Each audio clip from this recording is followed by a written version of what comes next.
Hey guys, Mr. Tweet here. So really quickly, I'm going to go over the circular flow diagram or the circular flow model with you. This is like another diagram that kind of shows kind of how an economy works. This is another one that we're not going to be manipulating, but you do sometimes see some questions on the AP test about it, right? So for our circular flow diagram, there's two main parties. I'm going to kind of do the simplified one with you. On your assignment on the worksheet, there's a little bit more complicated one for you to look at. So this is going to be kind of step one, worksheet step two. There's two main groups that interact in this circular flow diagram. The first thing that we have is that we have what we call firms. These are basically businesses. Firms buy resources and they use resources to produce finished goods. And then the other group that we have are households. Households are people who sell resources, mostly labor, and they use the proceeds from selling those resources to buy finished goods. These two groups meet in two different ways. Now, you probably don't think of yourself as interacting with businesses in two ways. The most common way that you interact with businesses is that you buy stuff from them in what we call the product market.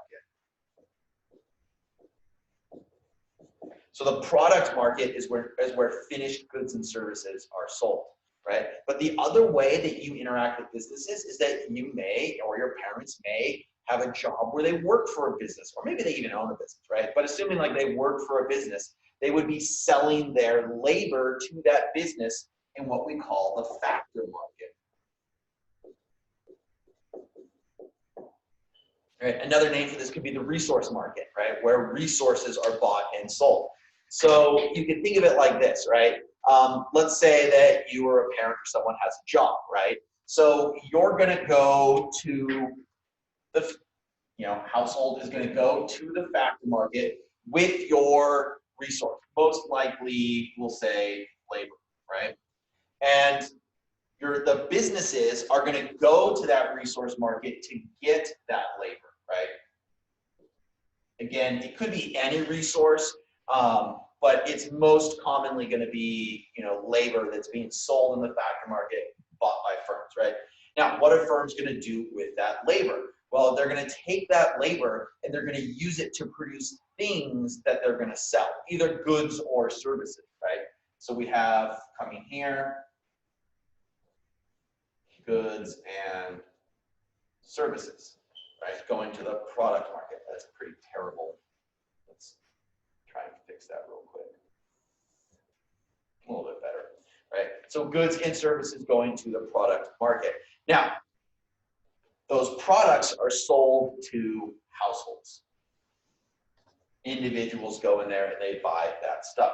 Now, sometimes, right, this is called the circular flow model, circular flow diagram. It's also called the cash flow model or the cash flow diagram, because going the other way around this model, right, how do firms get labor? Well, they get labor by paying for it, right? Why do you sell your labor? Because you get money for it, right? How do you get products from businesses?